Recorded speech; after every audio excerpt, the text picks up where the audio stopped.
Day 5 of post-op labral tear. Still not sleeping.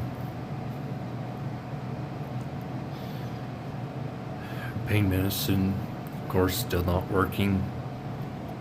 Medicine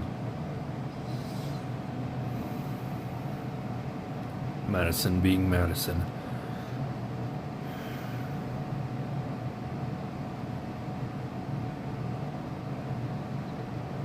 This time is worse. I am trying to keep my head up.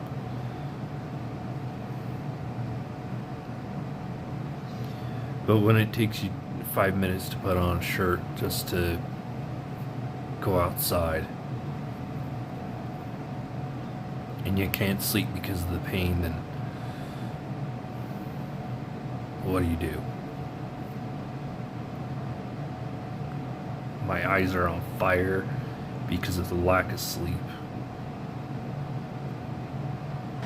I feel like I've been hit by a truck and my head is stuffed with cotton.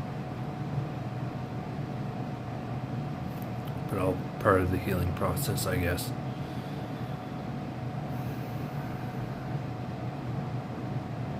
Here's to hoping for a better day, because yesterday wasn't a good one either.